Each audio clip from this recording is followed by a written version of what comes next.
বুড়িগঙ্গা ঢাকার সকল ময়লার শেষ আশ্রয়, যার স্রোত শুধু দূষণ, দুর্গন্ধ আর কালো পানির গল্প বয়ে বেড়ায়।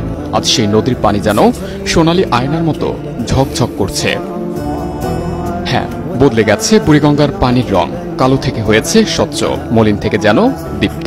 সূর্যের আলোতে তার জল যেন রূপালী ধাতুর মতো ঝলমল করছে। মনে হচ্ছে শহরের নোংরা শ্বাসনালীর রাতারাতি কোনো এক জাদুর ছোঁয়ায় বদলে গেছে।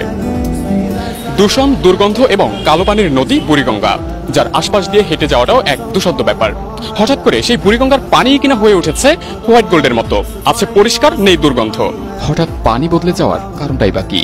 এখনকার সাদা লোক এই জন্য এখন বর্ষাকাল একে, দ্বিতীয়ত উপ অঞ্চলের থেকে পানি কিছু নামতেছে যেহেতু শহরে, যার কারণে পানির রং অন্যরকম হয়ে গেছে, পানি পরিষ্কার হয়ে গেছে, ব্যবহারের উপযুক্ত হয়ে গেছে। এই পানিটা নদীর একটা স্রোতের কারণে ওই নদীর পানি এই নদী ঢোকে। এখন এইটা পানি পরিষ্কার। আবার ধরেন যে উন্নতি আইব, ওই নদীর মাঝখানে হুগিয়ে যায়, হুগিয়ে গেলেই ওই পানিটা আপ ডাউন হয় না, ডিসকেলার হয়। মূলত টানা বর্ষার নিরন্তর বৃষ্টি ভাসিয়ে নিয়ে গেছে বছরের পর বছর জমে থাকা বর্জ্য।